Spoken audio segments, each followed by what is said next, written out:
All right. It is Monday night. Time to do this again.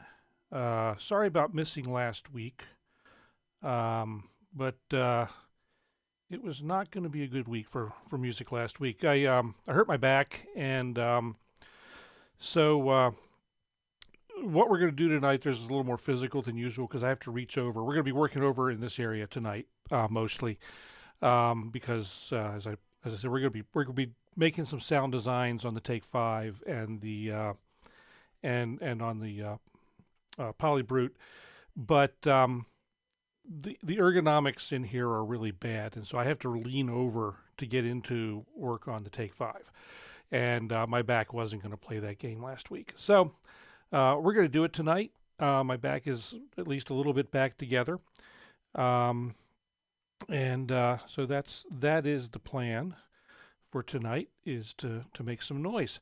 One thing I want to do, though, before we get into that per se, is I want to talk a little bit about the Take 5 and what the Take 5 is and what the Take 5 isn't.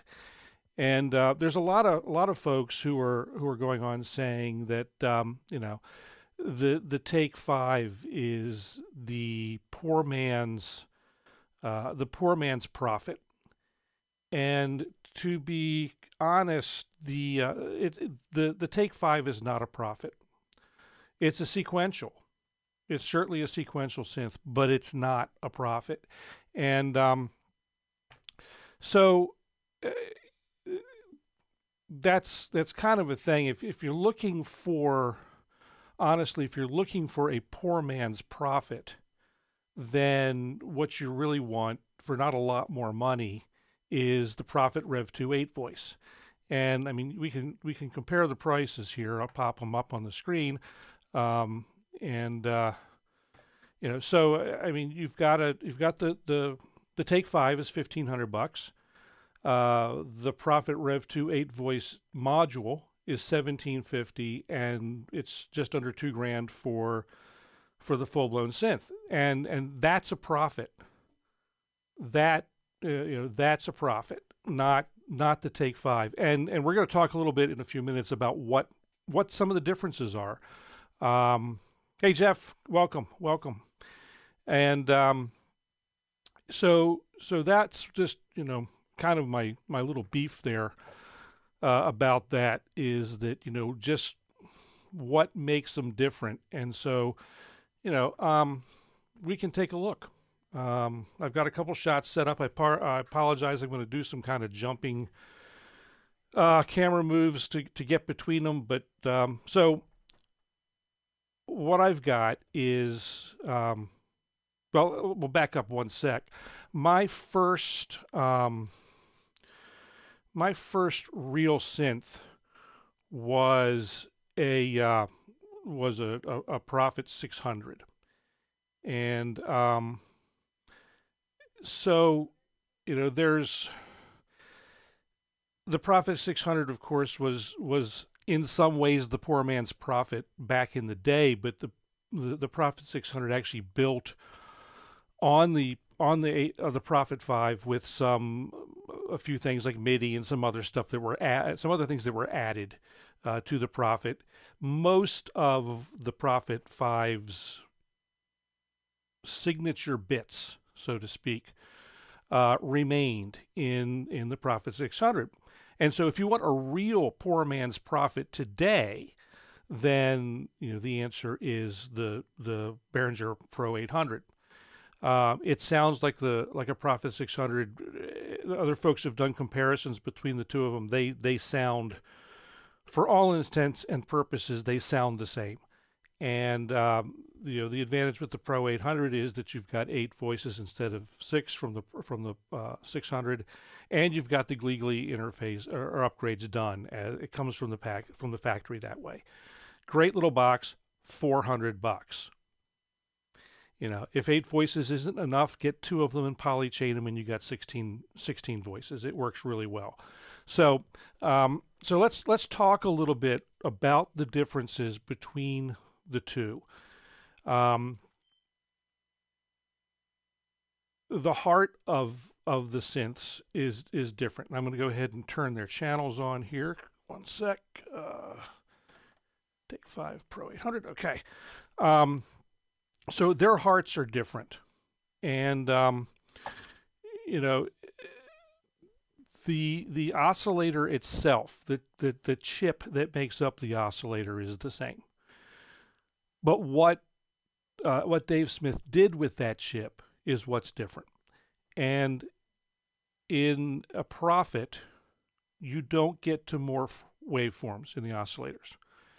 You get to look at 3 different waveforms. And let's see if I can get a close-up on that for you. The camera's going to jump real fast here, so just fair warning.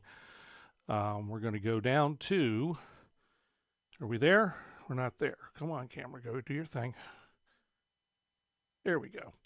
Okay, so we're looking at the oscillators, or the guts, if you will, of the Pro 800. It's the same basic oscillators as you would find in a Prophet 5. And you've got 3 waveforms, and you turn them on or you turn them off. So you've got a triangle, you've got a saw, and you've got a pulse, square wave. And, you know, the sawtooth makes a sawtooth noise, or is supposed to. What did I do here? Why is that not playing? What did I do wrong? Supposed to be listening there. Okay, it's going to be like that tonight. I see. It was working a few minutes ago.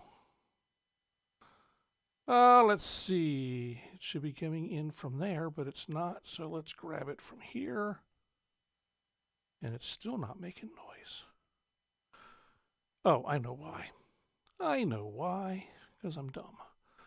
All right, let's reset that where I had it, which was there. And let's make that the active track.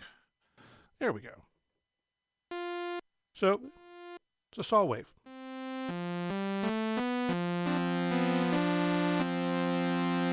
Sounds like a sawtooth, you know.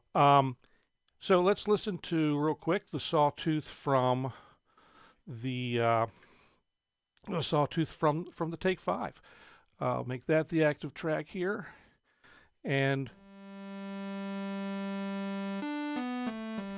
so right off you can hear a difference.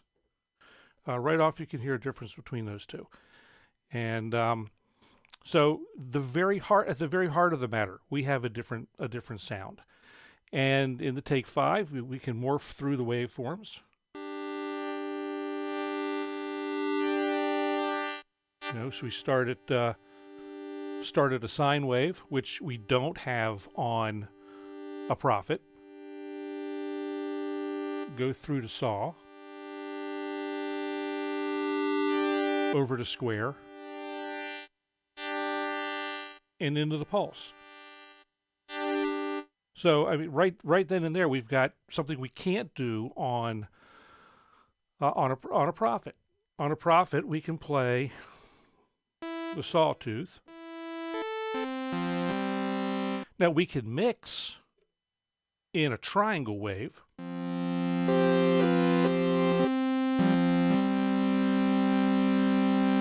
Or we could mix the triangle with the pulse and vary the pulse width. But those are things you just cannot do on a Take 5. There's no way, short of using one oscillator to do one thing and another oscillator to do the other. Those are things you simply cannot do on a Take 5. And so, for the folks who are all about the saying that the Take 5 is your bargain Prophet, well, guys, I'm sorry. The bargain Prophet is the Rev 2.8 voice. So anyway, that said, let's move on. Let's actually make some sounds. I'll get off my high horse, stop ranting and rambling, and let's have some fun with synthesizers. First thing I got to do is go back to this wider shot. There we go. Go back to that, and I'm going to get my fat self out of the picture there, or try to. Yep, yep, I've got my fat self out of the picture. Let's mute this channel for the Pro 800 and get it out of the way. Take out its MIDI. And we'll go ahead and just drape that stuff out of the way. And there we go. Ooh, that wasn't good. Gravity works. So there is there's the PolyBrute. Yay. So, all right. So let's go ahead while my back is still good, and we'll start. Since we started into the whole diatribe about the Take 5, let's start with the Take 5. And Take 5 is a lot of fun. We're gonna lurch into view there, and the moving camera is wonderful, but it's not the smoothest thing on the planet. Yeah, Jeff, the gravity never seems to stop. It's simultaneously the thing that keeps us grounded and the thing that drives us insane.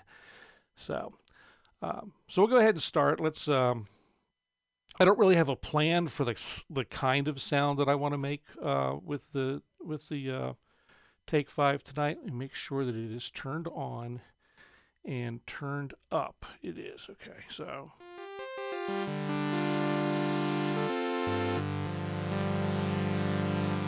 It's got a great sawtooth. Makes it a little hot.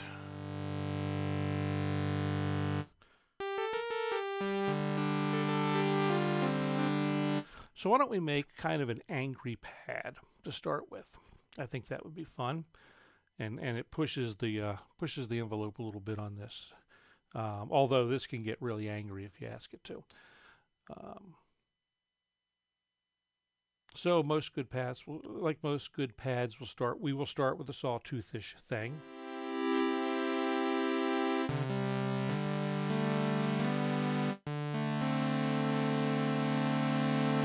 Drive on that filter.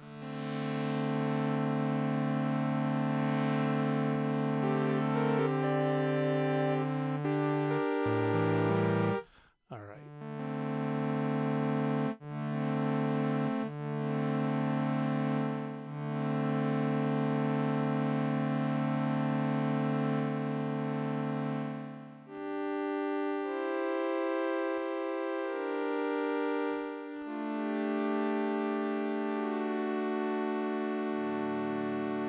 Add a little low end to that. This does have a sub oscillator that's tied to the oscillator 1. It's another thing that you don't get on a Prophet is a sub oscillator.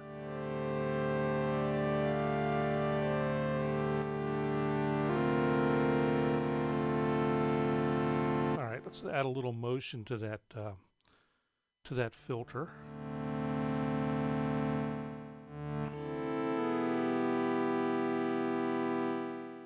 Let's see.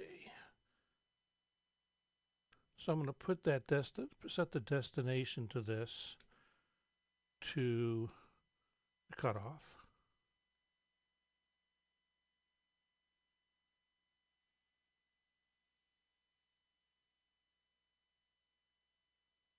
There we go.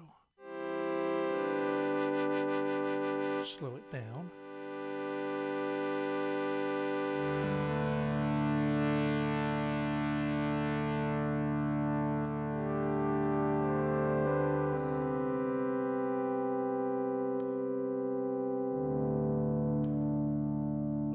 Just a little bit.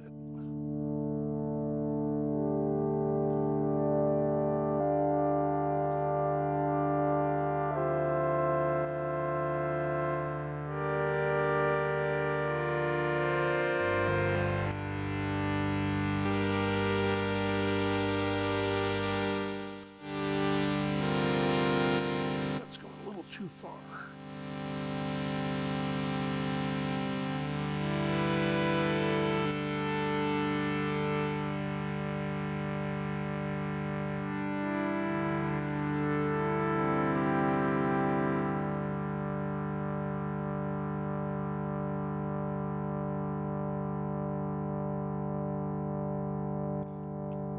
All right, let's see.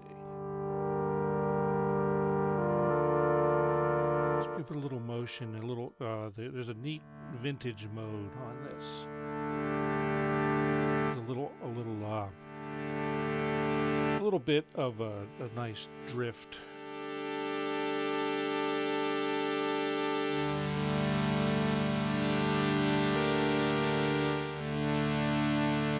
The rate of the filter a little different too.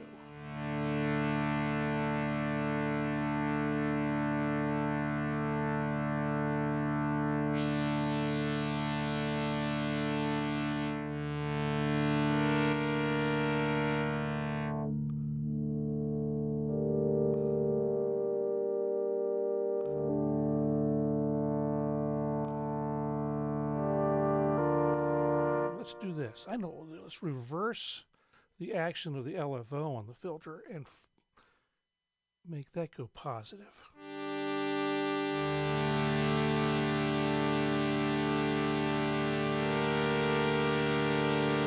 So now I've used the LFO2 on this, which is per voice. So there's 6 voices. There's actually 6 LFOs against 6 filters. So all of them are moving at a slightly different rate.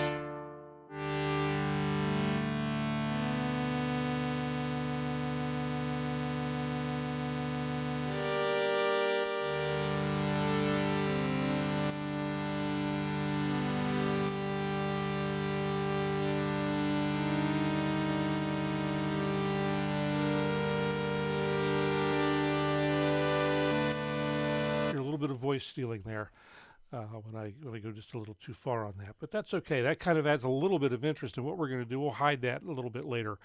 The next thing I want to do is I want to bring in and do something with this other oscillator, and so we'll go ahead and bring it up, and I'm going to make it a pulse to start with.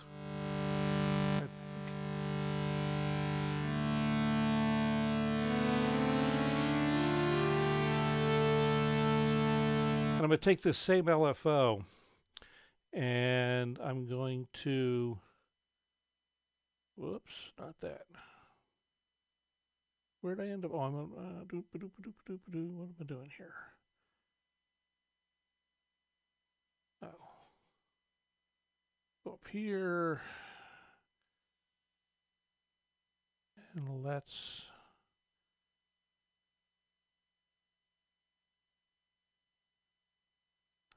take LFO2 again, and we're going to bring that to something reasonable to start with, and we're going to bring that to the wave shape of oscillator 2.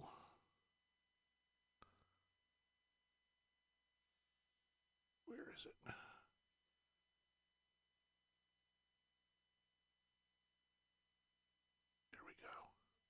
Oscillator 2 shape. Bring that in just a little bit.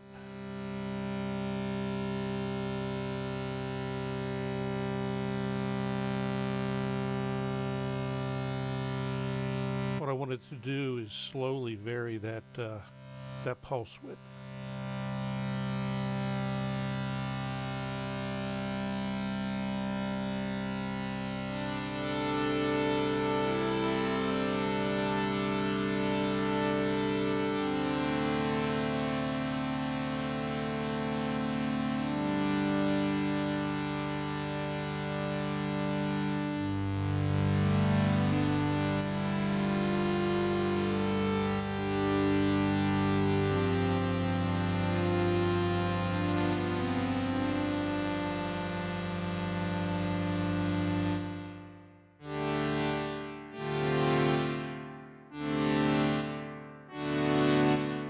All right, Now I'm going to take, and on the master, same filter, I'm going to go ahead and stack just a little bit more global LFO on that.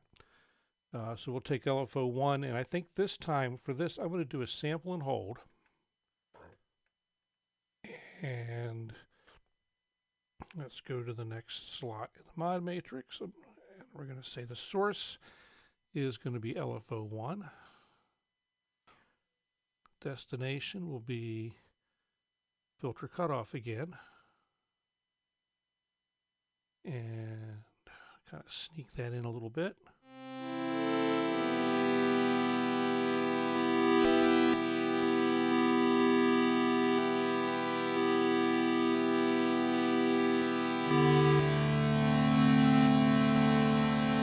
Might be a little too much.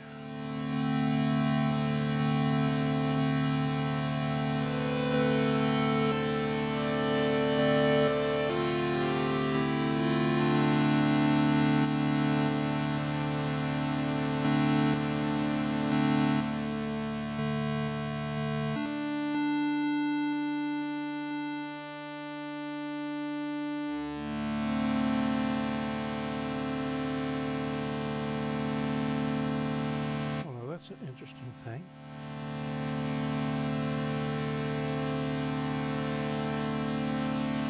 Huh.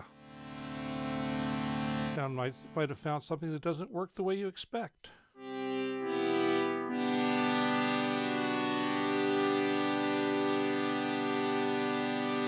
seem to have to do that from the LFO, not from the matrix.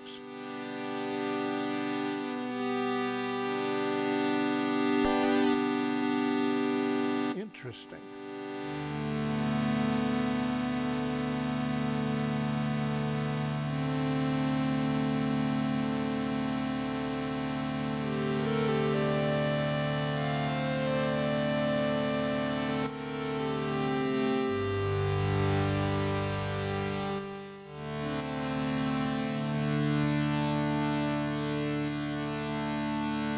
All right, let's put a little reverb on that.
And there's where I have to stand up. And let's see. Try and find a decent second effect to put on here. Let's go with a chorus.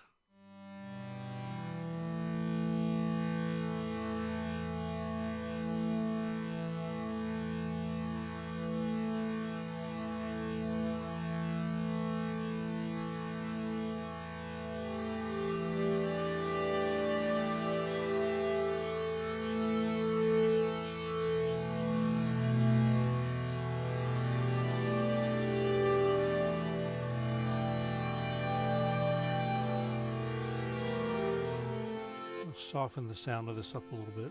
It might be a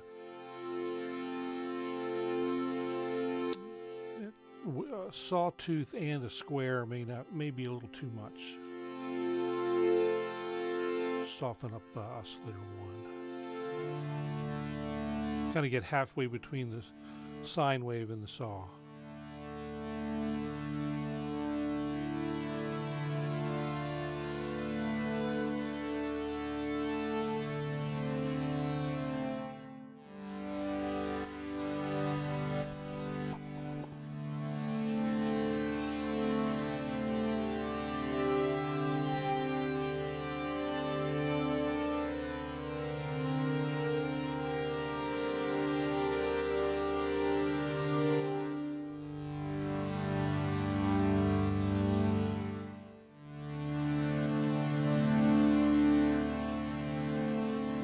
touch of noise.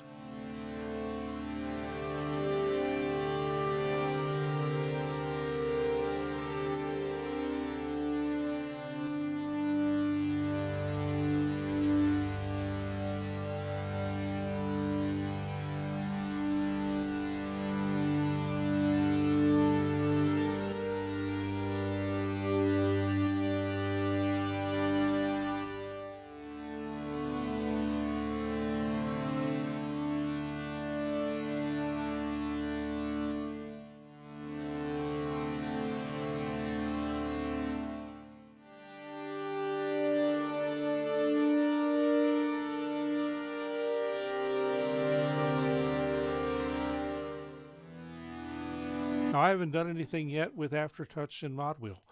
So let's see, what can we do with those? I have an idea. We'll add mod wheel to use mod wheel to, what's mod wheel doing now? Let's see.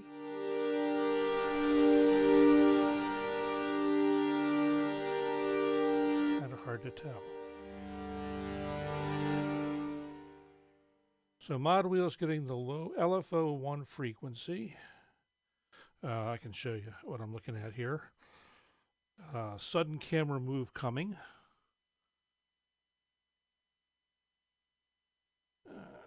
So yeah, there you go. Oh, there's a nasty glare on it tonight. Shoot, where'd that come from? Let's get that out of the way. There we go. Okay, so mod wheel is looking at LFO1 frequency a lot.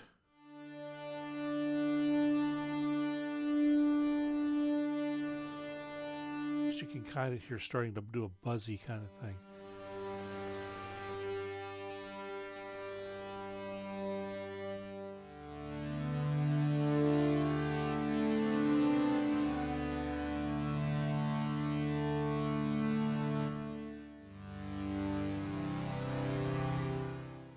Let's do the normal thing with a mod wheel sort of, and let's put that on. Put that on the, we'll do a couple things with it. We're going to go ahead and put it on, we'll put it on, there it is, cut off, like everyone does.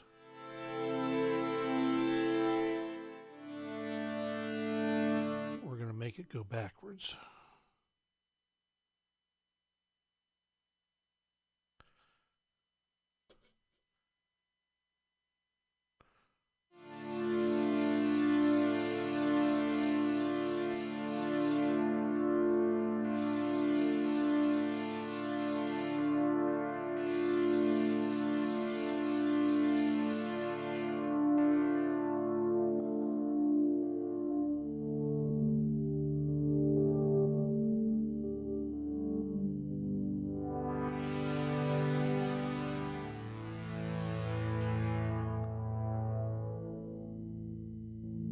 I think I'll also have it do as the mod wheel comes up.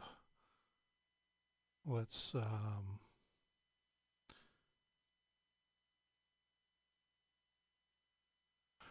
we'll have it. Oh, where was that? Where did I point the LFO2 amount? So that's mod 1. So what we're going to do is we're going to use the mod wheel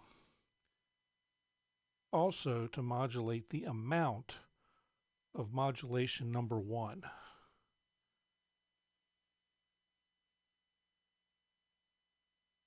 There's mod 1 amount. Let's turn it up a bit and see where we get.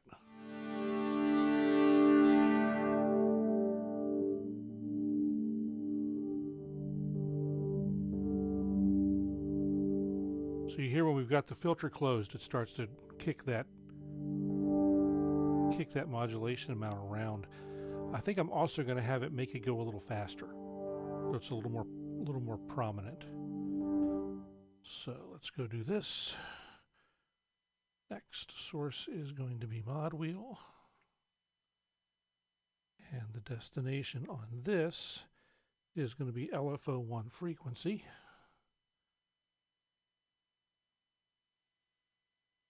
Did I miss? Oh, LFO1 frequency. Kick it up a bit.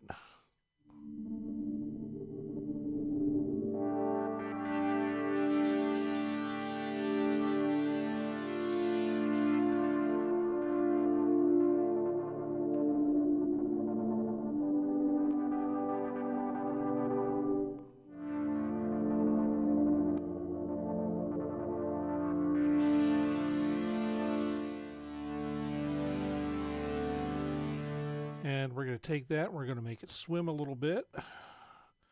So again, the mod wheel. And this time we're going to go to reverb mix.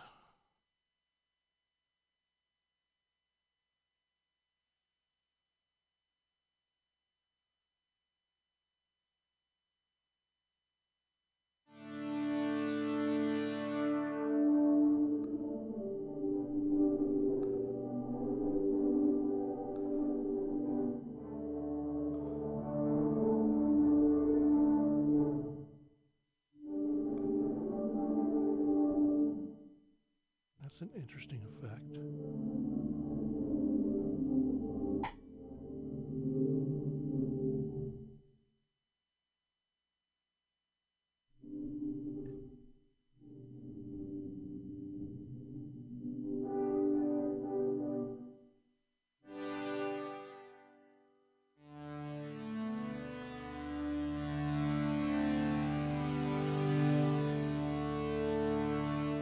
You know what I think I'm going to do instead of the reverb mix? I'm going to do the reverb size.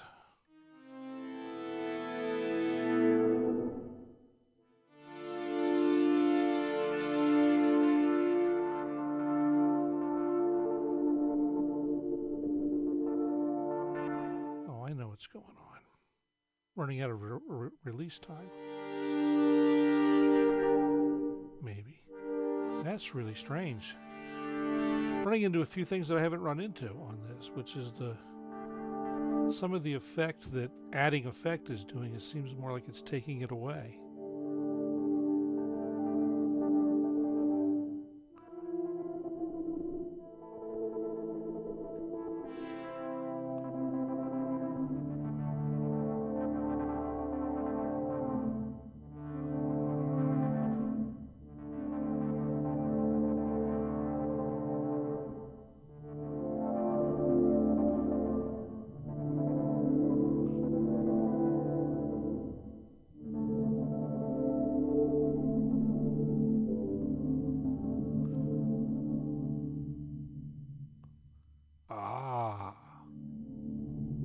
Filter was closing down too quickly.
Time to play with aftertouch, because the keyboard's got aftertouch. We're going to use aftertouch.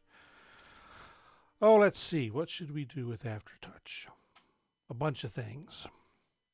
A bunch of things, I'm sure. Let us first not do what everyone does and do filter. Instead, take pressure and let's put that on.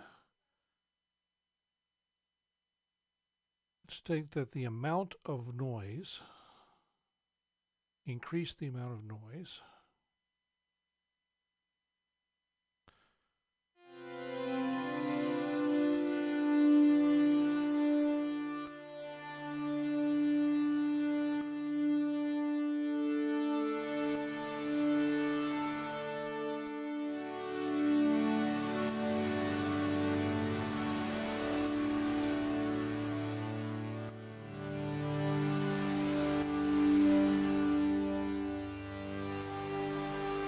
Be a little too much.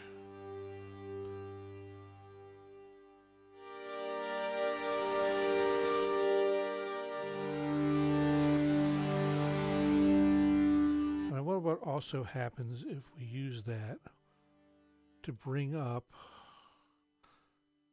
the resonance. May not have much effect at all, I'm not sure.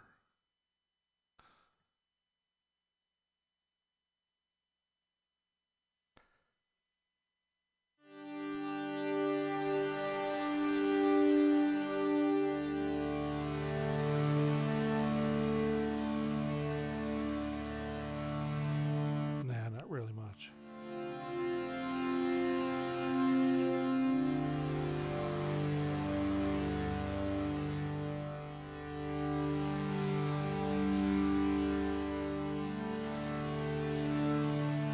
Yeah, we could have a detune an oscillator or something like that. Let's do that. Oscillator 2, fine.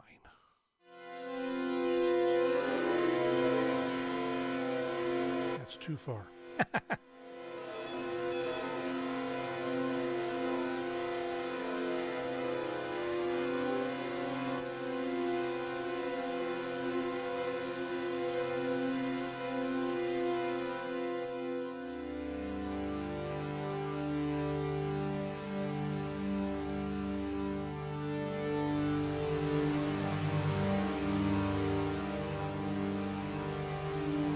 Actually, you know, we could go pretty far on that.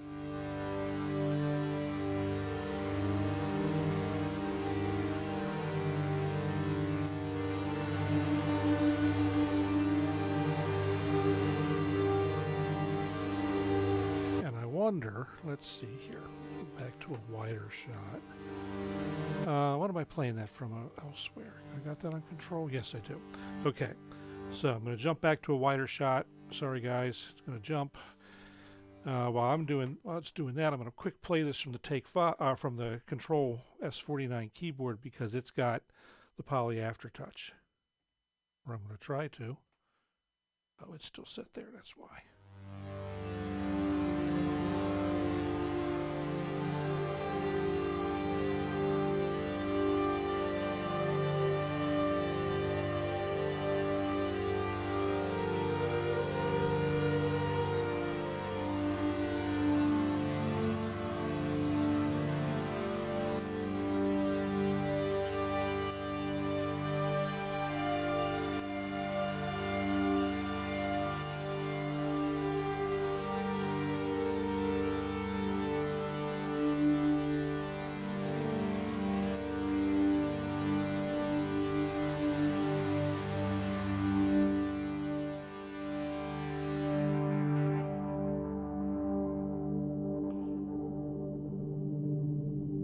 Realize you guys can't see what I'm doing, but let's see if I can give you an overall shot.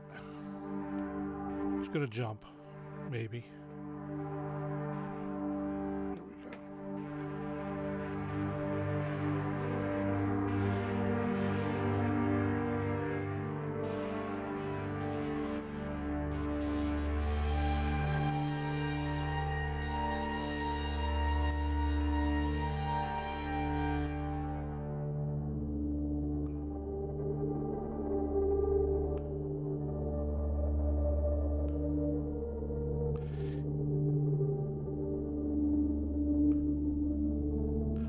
There's an interesting question. Let's see.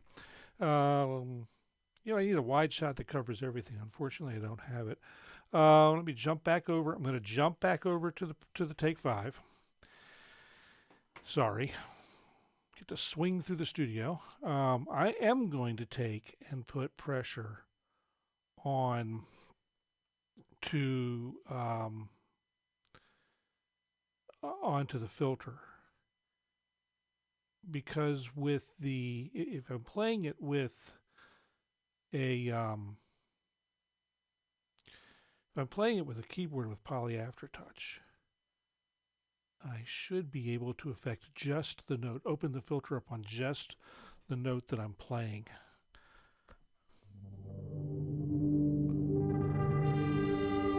Oh yeah.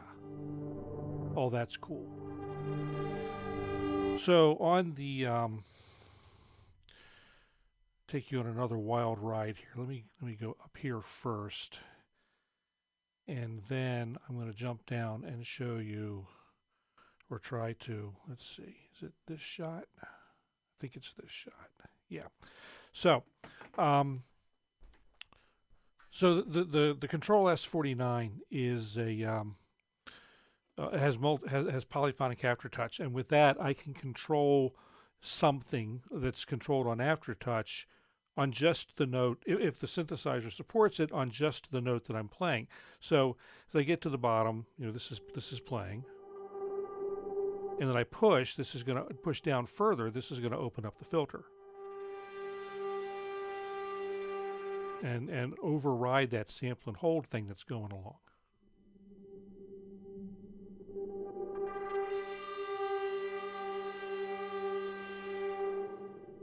But with Poly Aftertouch, I can hold this, hold this chord down here, and you hear the sample and hold doing its thing. And I'm going to come up here and play a note.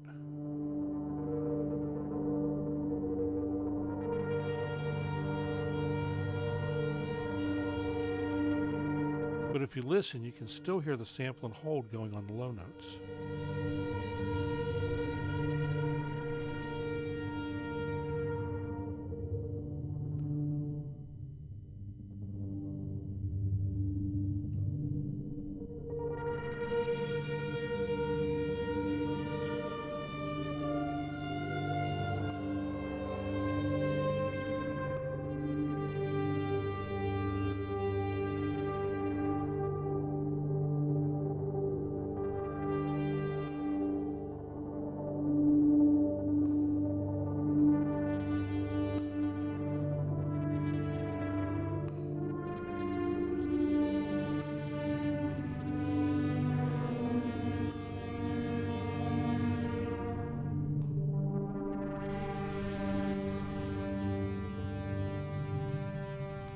And then of course I can push down all the keys. The whole thing mostly opened up. Dump out the mod wheel, and now we're just nice and smooth across the board.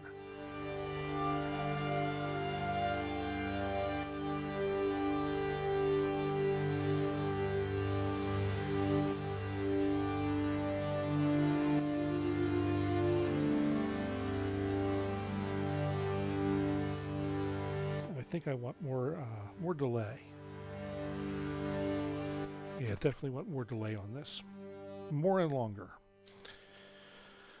Let's see. So, we'll go ahead and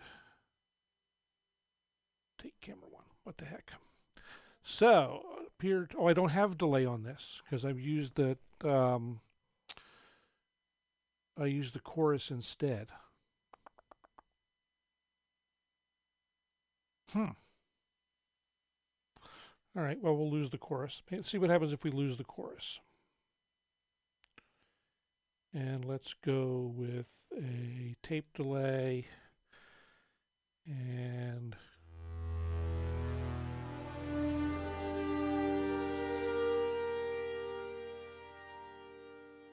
make it nice and long.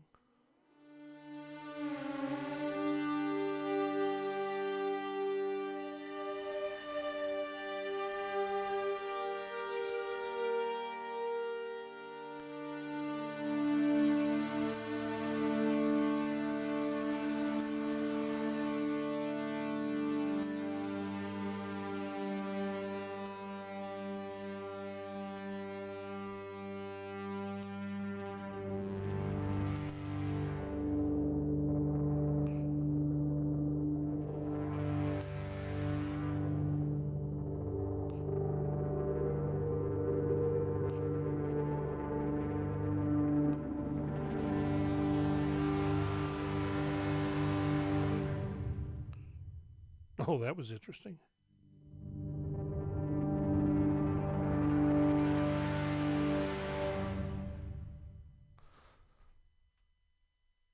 Very interesting how this thing is just eating up the sound when it lets go. It's really, really an interesting effect.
All right, I think I kind of like this. Yeah. So, let's see. Let's save this. I think we'll save this. Assuming I can remember how. That's one thing. There's like no standard in the way you save things in synthesizers, and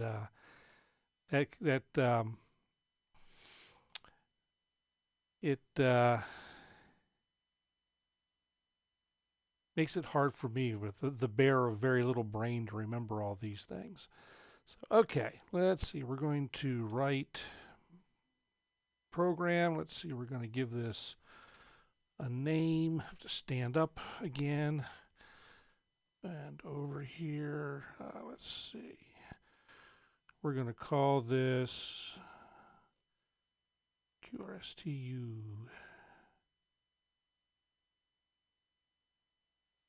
QRSTEA.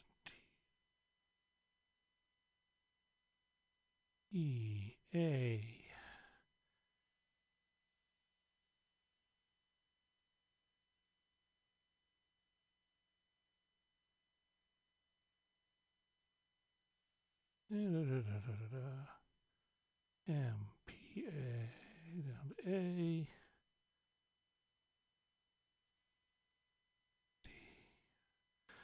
We'll call this 05.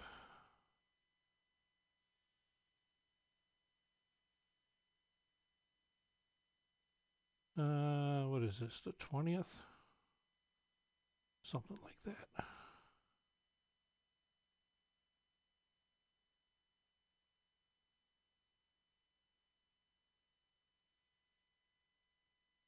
Right. Okay. Saved that. Cool. So we got a pad done. We got a sound done on the Take 5. I like it.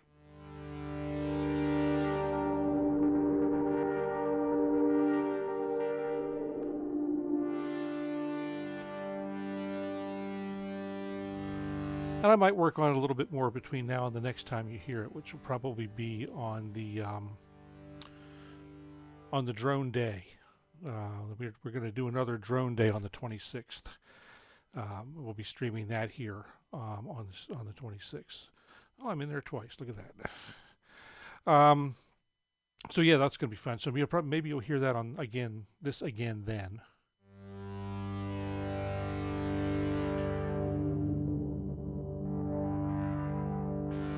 Yeah, it's kind of cool. All right, so let's do something now with the something with the PolyBrute, or at least talk about it. The PolyBrute, I still fight with sometimes. It's a great synth, and I've got this great patch. I think I've got this great patch loaded now. Let's see what it does. Well, sort of. So this does an interesting thing. The PolyBrute is, for those who don't know, it's bitimbral. But it's not really bitimbral. It's kind of does this kind of kind of morphing thing that lets you actually have two patches and move between them, and it's not just a fade, it's actually all the knobs, electronically anyway, actually move. And so that can give you some interesting effects, or some unintentional consequences, I guess might be the better way to describe it.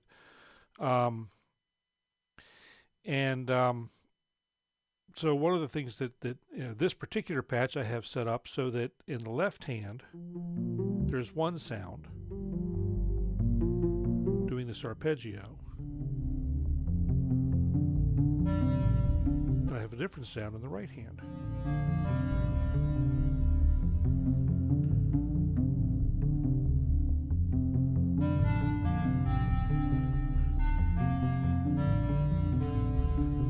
So you think that's nothing special, Garen. That's just a split. You know, anything can do that, right? So we'll play that. I'm gonna go ahead and hold that. I'm gonna try and hold that. There we go.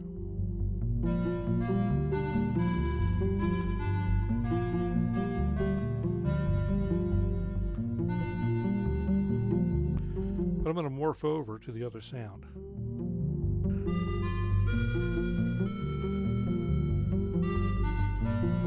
This is not exactly what I had saved, I don't think.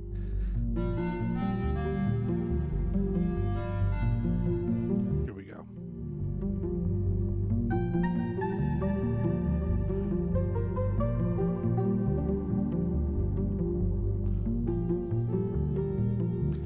Hey, Tracy. Not sure when you came in. I just saw you there. Thanks for coming by.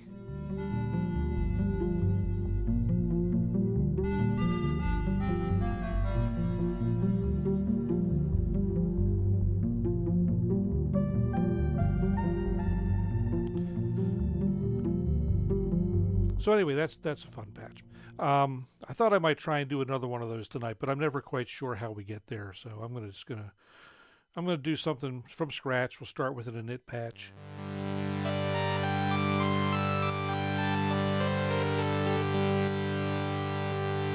So Tracy, you missed the part where I told the world that the Take 5 is not a cheap profit. So it's a you missed my rant. But the Take 5 is indeed its own thing, and so is the PolyBrute. I mean, this thing. So obviously, anyone paying attention to SuperBooth this week knows now that there's, or even the week before SuperBrute, there's now a 12-voice version of the PolyBrute. I only have the original 6-voice. Excuse me, and I think that's probably where I'm going to stay. But I don't. While I would love to have a 12-voice PolyBrute, it is more than a bit rich for my blood at this point. So I will be happy with my existing PolyBrute. But the PolyBrute is such an interesting instrument, and in some cases it's good, interesting. In other cases, it's not necessarily good, interesting, but it's still interesting. And so, it's a fun synthesizer to play with. This business of being able to morph between two completely different patches, or mostly completely different patches, is pretty unique, especially in an analog synth. Doing this in digital, doing that kind of thing in digital is easy, relatively speaking, but doing it in analog is a bit of a feat. And I really like the way that Arturia have pulled it off. But there are some things, and I'll show you a couple of the things that are gotchas. Real quick, you're going to build a patch. We're going to build this. We'll build this kind of a grindy noisy kind of thing here. And let's bring it down an octave.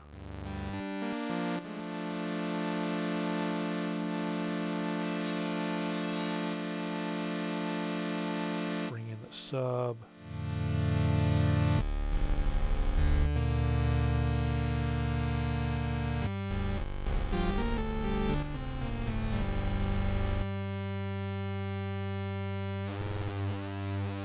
FM it a little bit. FM and sync it both at the same time.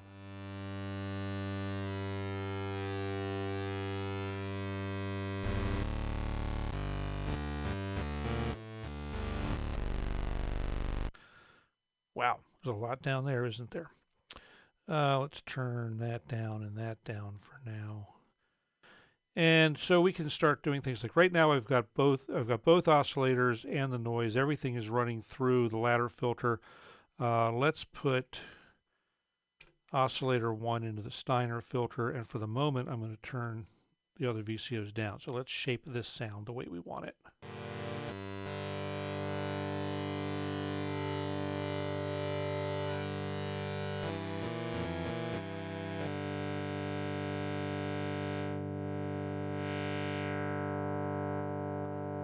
I'm sorry you can't quite see what I'm doing. Unfortunately, I don't have great camera angles there yet.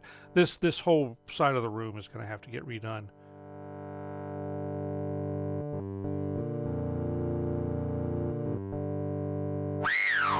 Oops, sorry. So the Steiner can be, it's completely state variable, anywhere between a low pass through high pass into band pass. And so it does this really kind of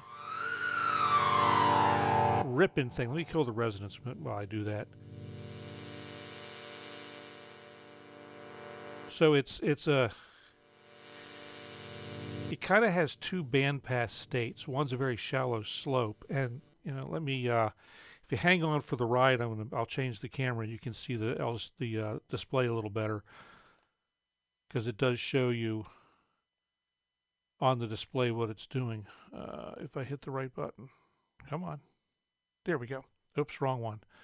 Sorry about that. Went to the wrong synth. Let me get to the display down here. Or try to. There we go. So if you look in here,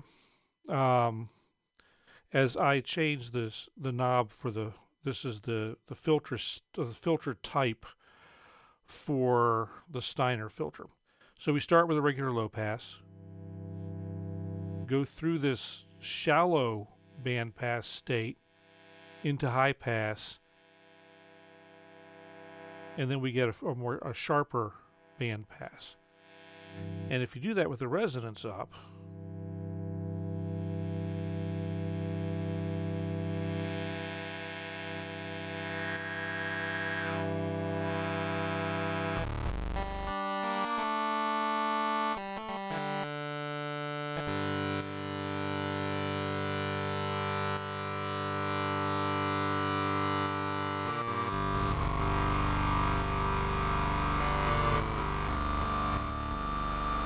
okay, that's a pretty angry sound. Let's temper that a little bit with the second oscillator. We'll bring that through the ladder.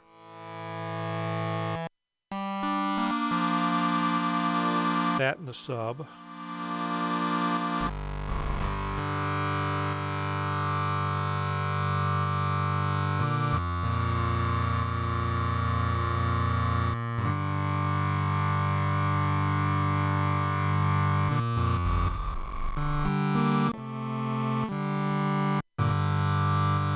And let's make that a little bit interesting. We'll do some filter sweeping on that with the envelope. And let's see, we'll come up slow, down a little bit, let it fade out.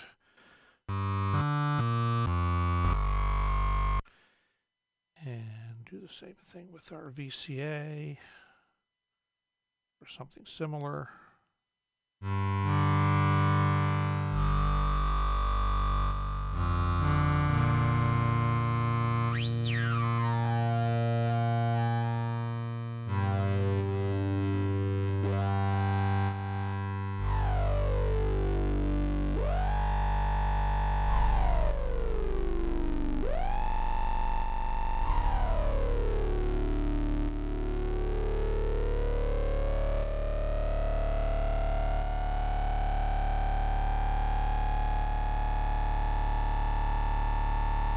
widen that a little bit so you can see what I'm doing.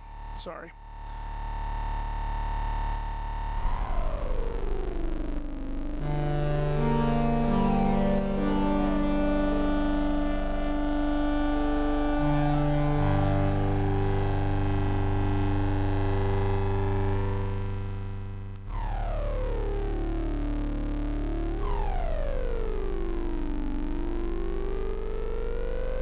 That's some pretty neat noises, and I haven't really gotten into anything yet. Let's go ahead and put some, we'll put some effects on that.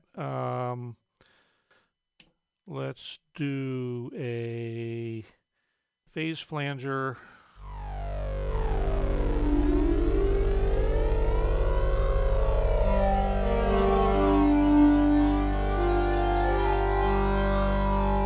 Make this really trippy.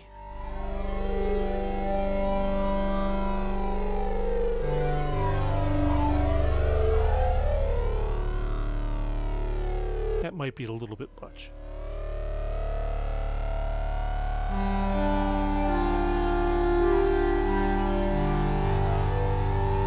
All right, and we'll put some delay on it.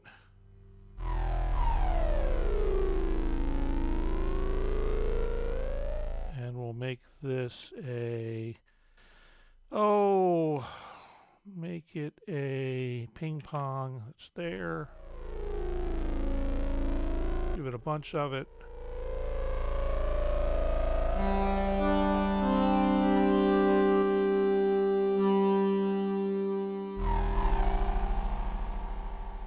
I say we'll give it a bunch of it.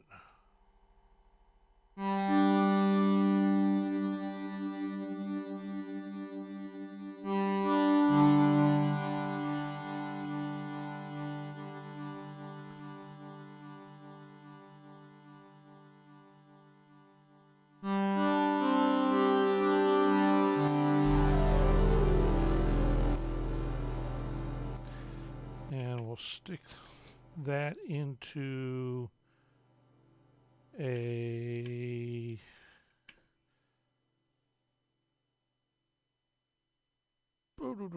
funky reverb.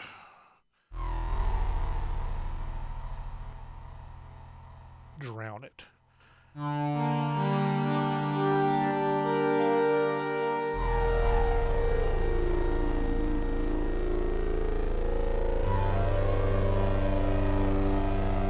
Oh, while we're at this, we might as well do some effects routing, or some modulation routing. Excuse me, got a cough. Sorry, guys. So let's take an LFO and stick that on master cutoff. So we'll take LFO 1 and we'll put master cutoff here on destination 4.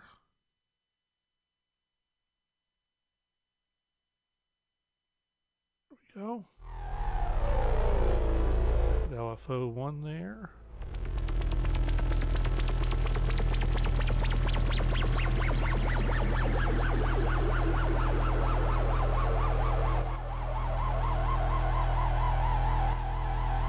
Okay, and we're going to slow that puppy down.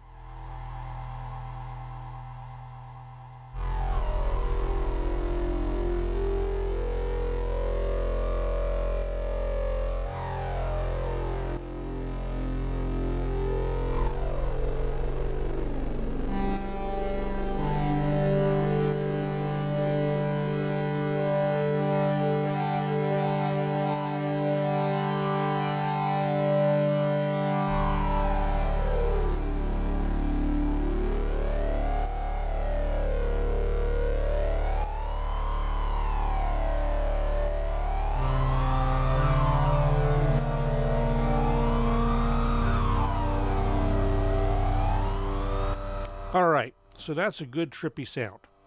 Like that. So, now let's go ahead and build the B patch and I'll show you some of the weird stuff that can happen in a morph. So let's spin it over here to the B side.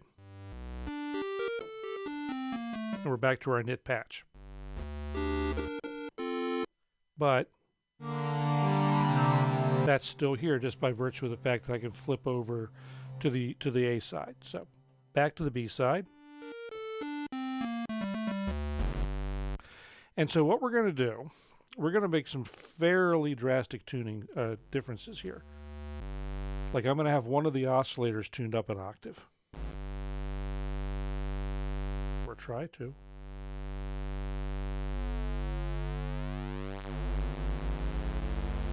Actually, it won't go a full octave up, so we'll go up the fifth.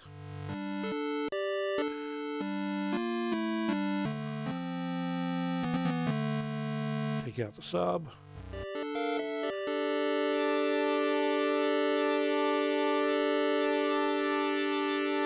We'll do so. What, another interesting thing that the PolyBrute can do, this pulse width control, the pulse width control, which you can't see because my fat head's in the way.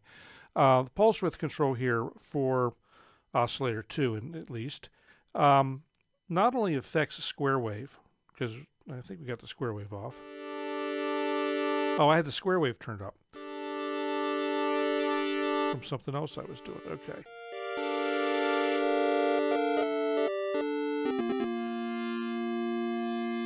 Let's bring the square wave in halfway. So we're going to now morph between the triangle and the square, and we can vary the pulse on this part of the square that we're bringing in.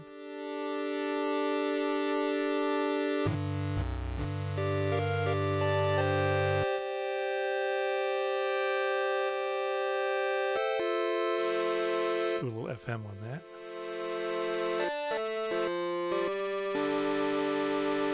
And we'll take VCO2 and we'll feed that into filter 1. Actually, that won't do any good because so on this one, we'll take input. We'll punch VCO2 through the Steiner as well. And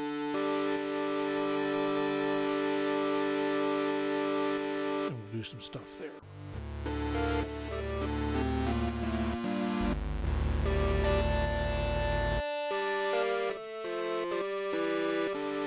It's not exactly a pretty sound, but it's to illustrate a point more than anything else. Excuse me, I have got the coughs.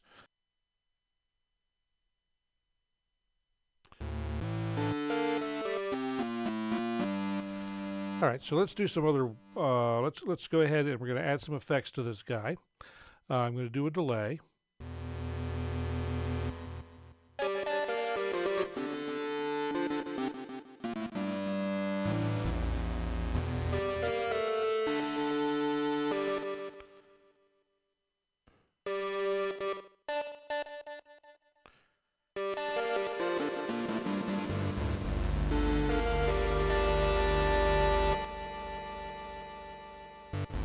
So we have a different time based on the delay.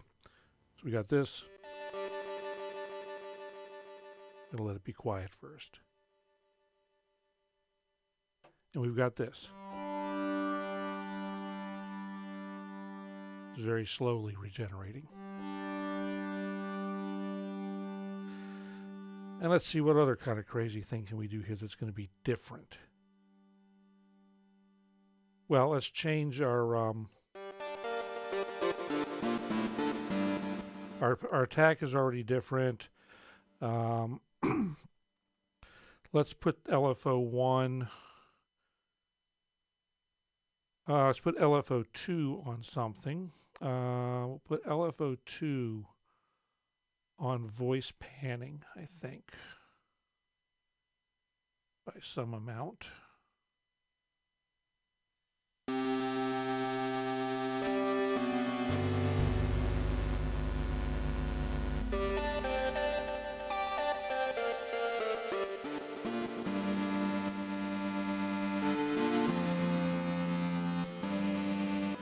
Okay.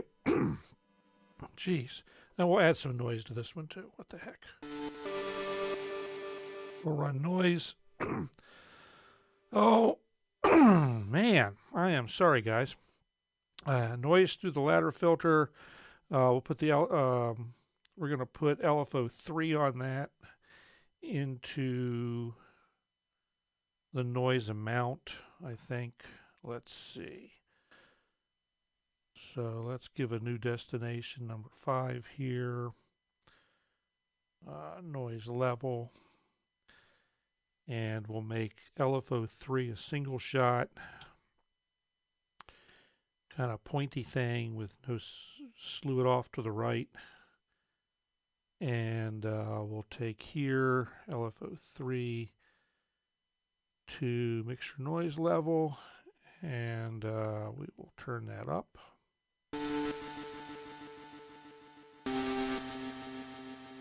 We'll take our rate way down.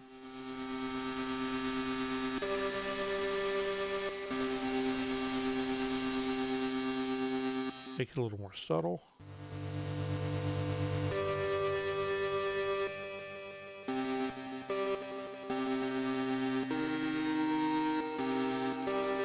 A little less subtle.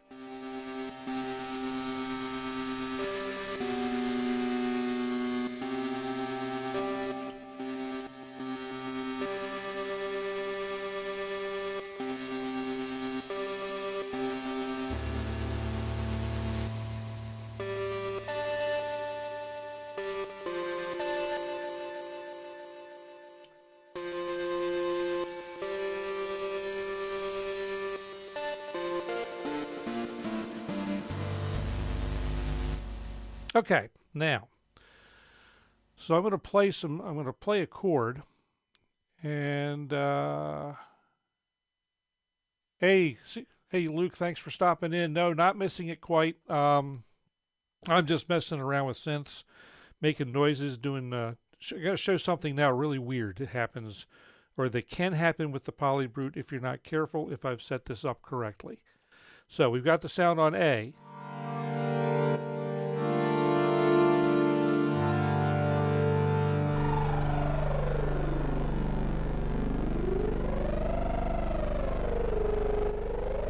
Got that thing going on, right? As is tradition. Yes. And then on the right, on the B patch, we've got this thing.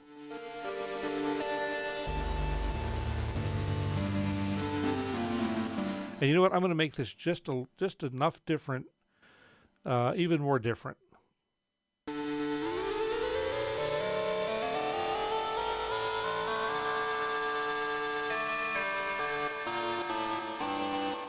Okay, so we got the two drastically different sounds. Let that ring out. Start on the A. And the nice thing is you're supposed to be able to morph. You can morph between the sounds, you know.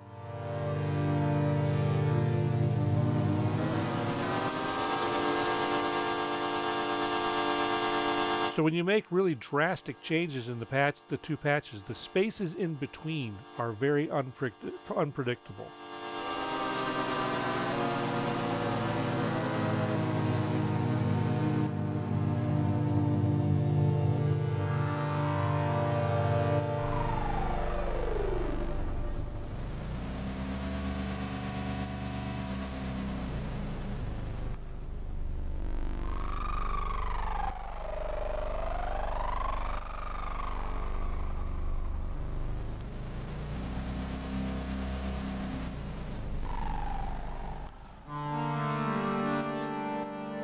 Now, can you imagine that with 12 voices? Ah!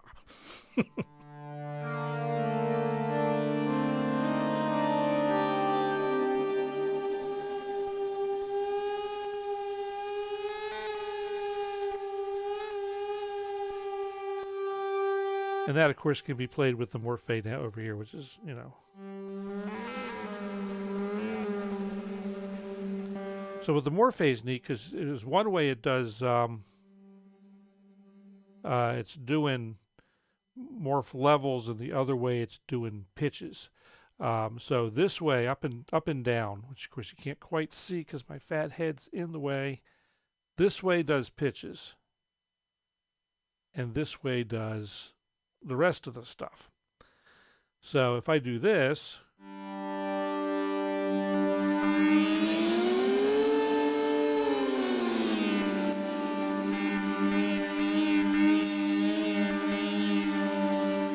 Luke, I don't think I'm upgrading to the 12, unfortunately. I'd love to, but you know, honestly, and we'll talk about this, and I'll start talking about some stuff in a few minutes. But I'm really actually quite content with the hardware that's here. I really am. Most of it. I mean, there's some stuff actually that's going to go out the door, and a couple other new things that will eventually come in. But for the most part, I just these two are darling. I love them. Again, there are some other things I'd like to have for sure. We all would. And yes, never say never. Exactly. Um,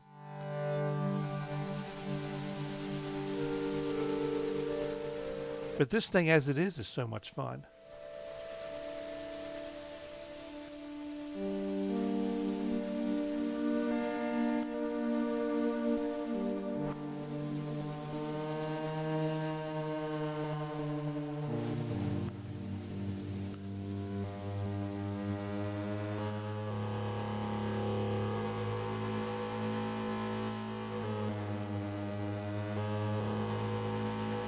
Oh, that grinds. I love it. But you hear those steps as I slide across the morphe. You can't really see.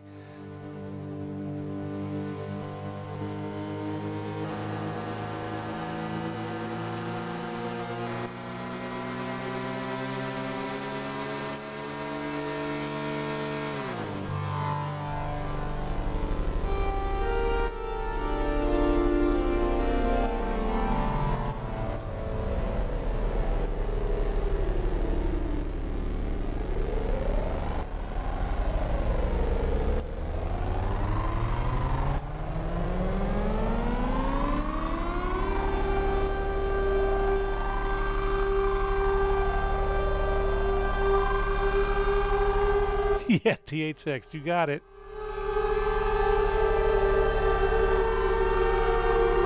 I got all these voices warping around now.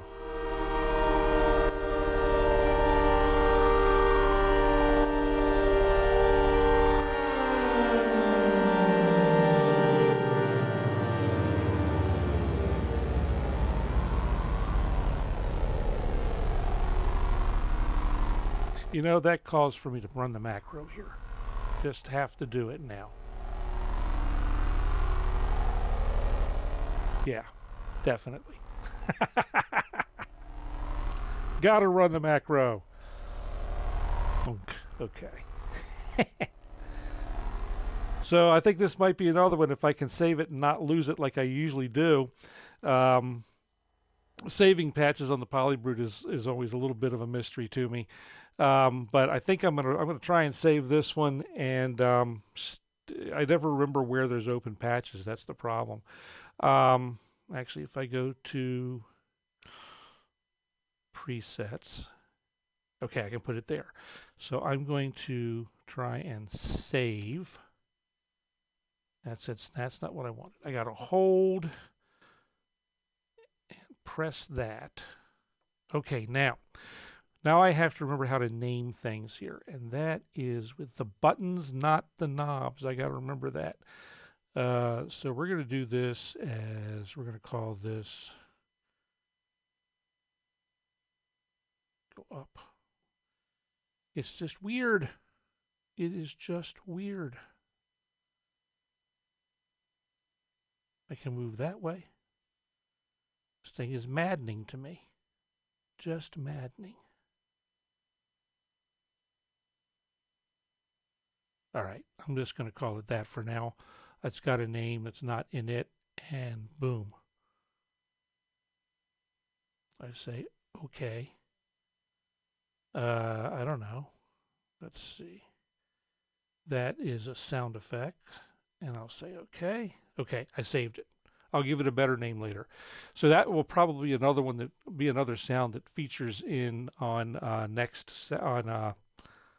Saturday. Saturday coming up, or Sunday coming up, Sunday afternoon at 1 p.m. Eastern when we do another drone event. Those are a lot of fun.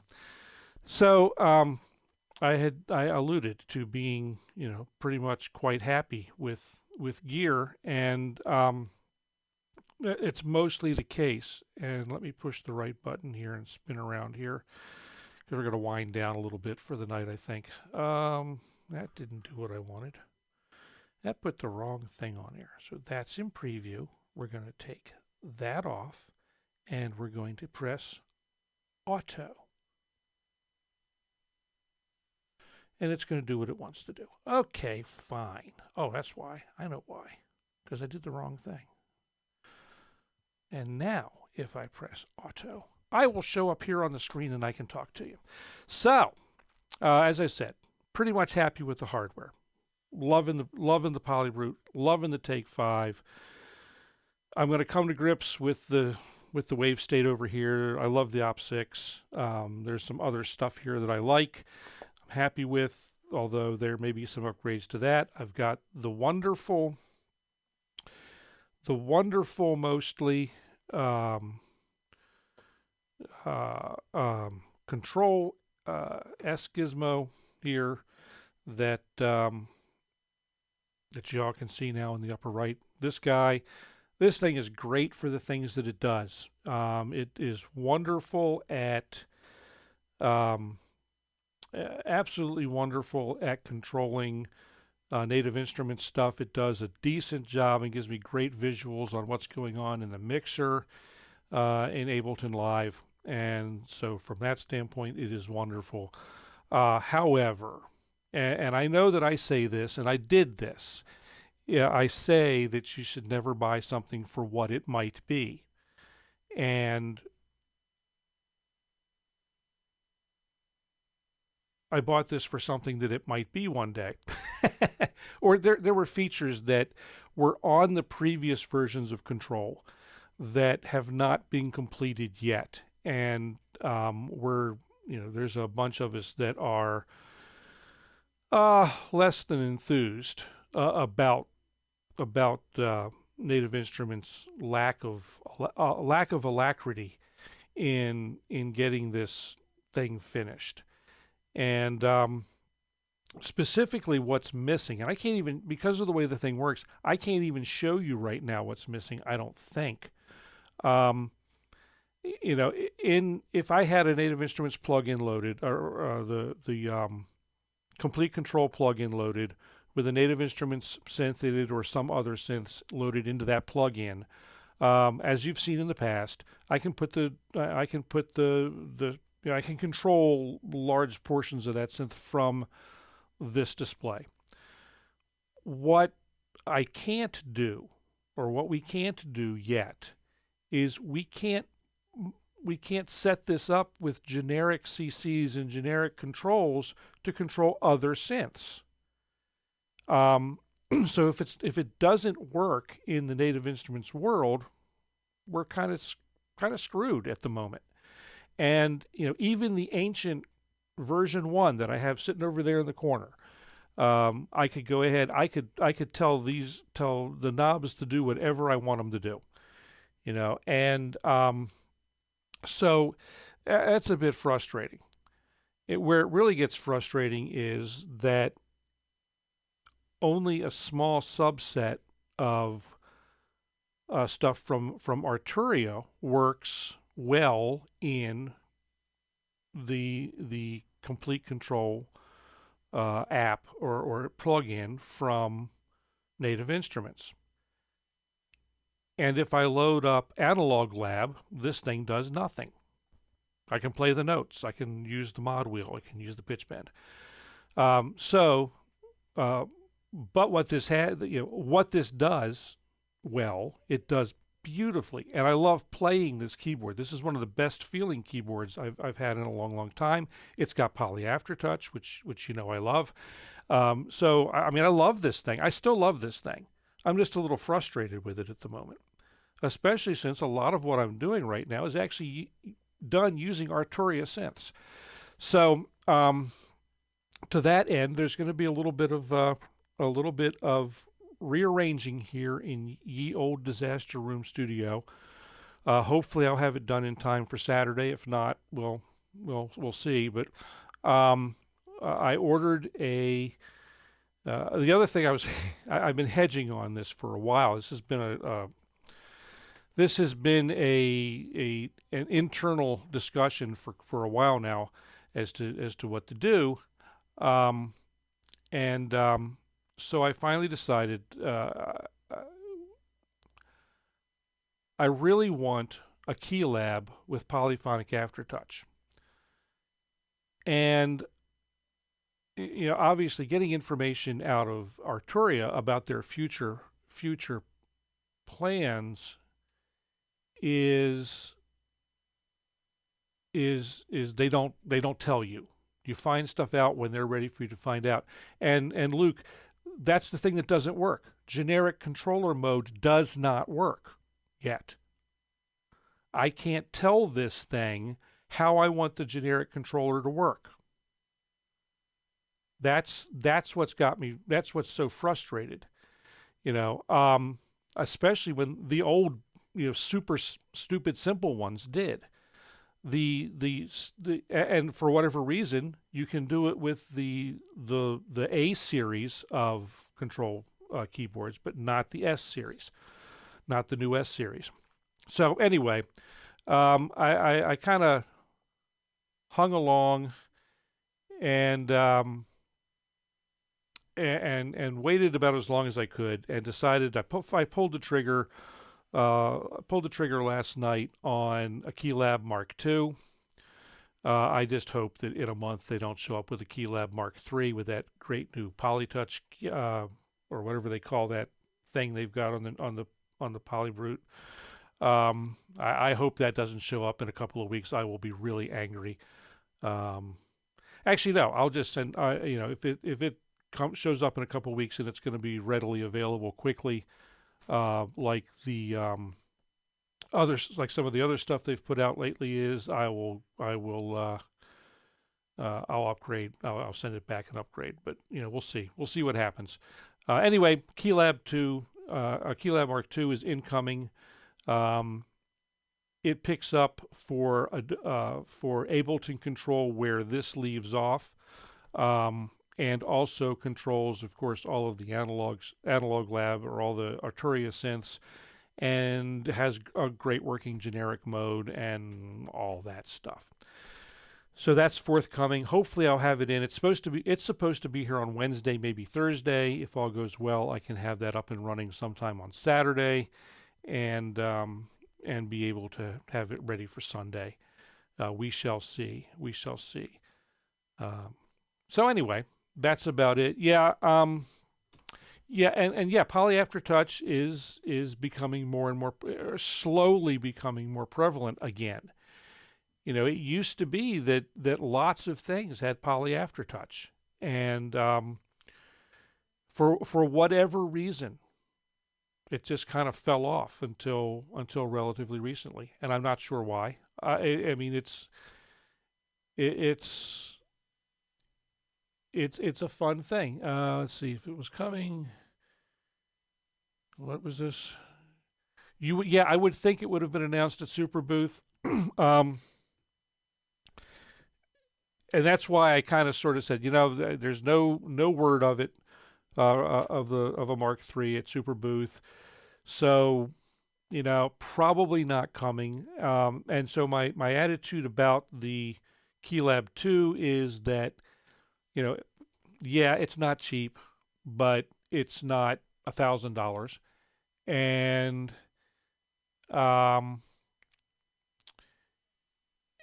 so I went ahead and bought it. If I get a year out of it before I upgrade to the new one, I'll be quite happy, because the other thing is it won't be a waste. I'll use it somewhere in some other way. So that's not it's not a bad thing. It's just a thing. And Tracy, so the thing is with that new about MPE, that new keybed from Arturia does MPE, and so to me it's a natural for them to include that keybed in a future Keylab. It's going to be pricey. It's going to be $1,000. I'm sure of it. But that's going to start to put it on par with things like, if it can be $1,000, it can be $1,500 in that range, because that starts to put it on par with things like the Osmos.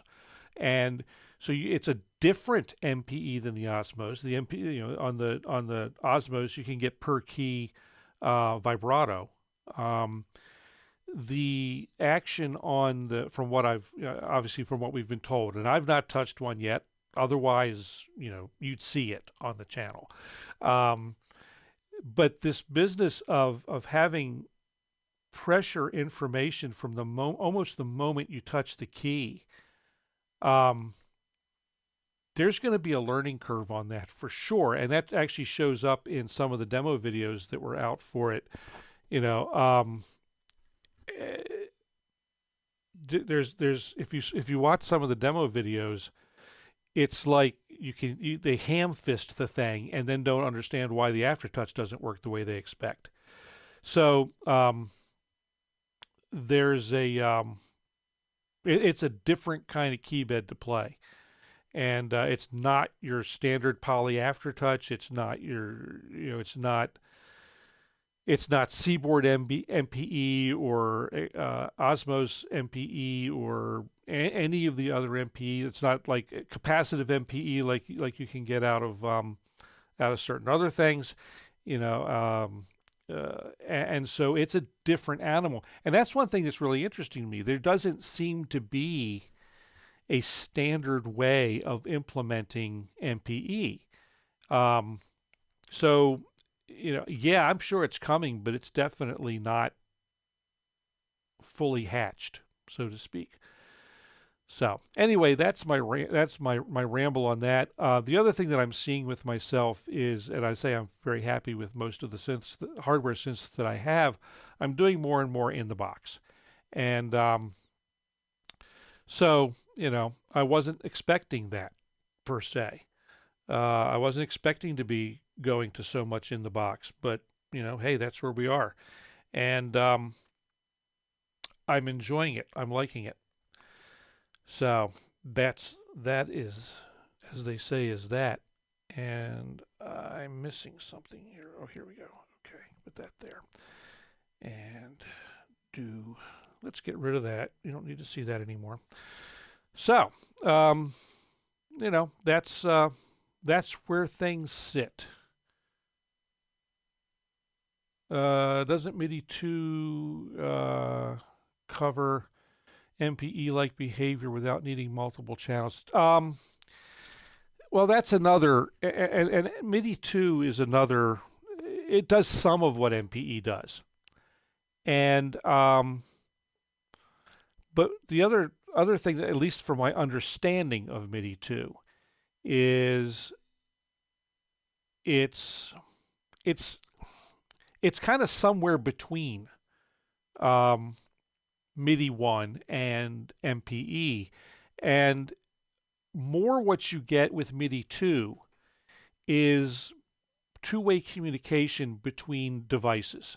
So right now with MIDI 1.0, you press a key, it sends, or you turn a knob or whatever on the controller, or on the here, it sends out whatever that is. But what you don't get necessarily is any kind of feedback that it actually happened. And so, in a way, that's kind of like what NKS does with what Native Instruments NKS does, when I'm able to, get that one-on-one immediate feedback control from the plugin on the screen of the controller. That's basically a MIDI 2.0 function. Now, there's a little more to what Native Instruments is doing with has been doing with NKS, and why they couldn't make machine work with this new keyboard, with these new keyboards, is because they're actually offloading certain aspects of the control and the graphics and the interactivity. They're offloading it to the controller keyboard. So when I load a Native Instruments NKS compatible plugin the graphics are not, unlike the previous version of this, the graphics are not being generated by the computer and sent over. The graphics are actually being generated in here. The responses coming back from the DAW are actually being generated in the keyboard, as opposed to just being a graphic representation that's sent over, excuse me, that's sent over from the computer. So there's a little more processing in here, and apparently they haven't given any detail, and I don't expect them to, honestly. But there's apparently a lot more capability in the Kontrol S than anyone's than they've let on.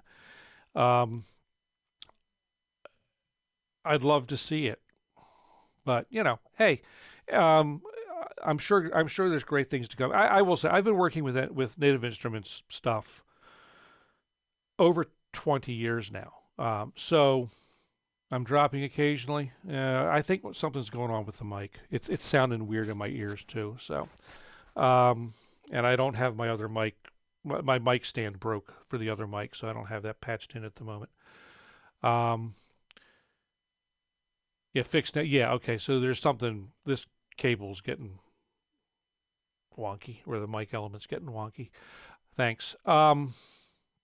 So there's lost my train. Oh, so between MIDI 2 and between MIDI 2.0 and an MPE, MPE goes further. Not only does it have a two-way communication between your controller and your whatever it is you're playing, but we're also able to control a lot more and in a lot different ways. So, you know, there's a practical limitation with the hardware involved. In order to keep everything backwards compatible, there's practical limitations to the hardware at the rate at which we can send data on a single channel. And keep the response time acceptable. So MPE allows you to kind of sort of multiplex, so to speak, the data and send a bunch of channels in a burst at the same time and send a whole bunch of different things out. So I can be sending, you know, I can be sending the notes and the vibrato for that note on a channel, and something else is on another channel. I mean, it's all handled automatically, so you don't necessarily need to know exactly what's going where, but there's, you know, a plethora of things that can be sent all at the same time in hardware that's compatible with MIDI 1. So, you know, the tricky bits with MIDI 2 and with MPE is all the backwards compatibility that's required to make it all work. And, you know, very smart people to make that happen. Much smarter than me. I just look forward to using it. So I think that's about it tonight. I think I've ranted a bit. Luke, you missed my Take 5 sequential gateway drug rant from the beginning of the stream. I'm not going to go back there again. You can rewind. Oops, I think I dropped out a bit again. Am I there? Yes. Can you hear me now? Yep. So anyway, I think that's going to about do me for tonight. I am going to, you know, shamelessly make sure it's not going to do anything untoward. I'm going to shamelessly plug my new song again, you know, because I can. It's my channel. And you know, the new song is done entirely in the box with stuff from Arturia. And a drum loop, a couple of drum loops from within Ableton. So anyway, I think that's going to do me for tonight. Thanks for stopping by, and had a good time. Hope you all did too. We'll see you. We'll see you on Saturday or Sunday. Why can't I get that in my head? Sunday afternoon at 1 o'clock Eastern. We will be doing the another drone event, And those are a lot of fun. And so if you have time, swing by at 1 o'clock here. You can watch it on Synth Seeker's channel. You can watch it on, I think, Synchrotron, Andy's channel. You can watch it, hear it on Animotions, maybe. Jeff will have it up. So a bunch of us are going to be on streaming this, simulcast streaming this thing. We be jamming. It's the only way to describe it. It is a lot of fun. And so hopefully you will all hear us then some way or another, for those of you who are watching later. And then I will be back on schedule on Monday night. We will go from there. Possibility maybe of switching this, the every other week thing is Andy's 50-50. That's right, he might be traveling. Let's not pressure him too hard, because we don't want the missus upset. So anyway, see you all there. Y'all have fun. We will check you again real soon.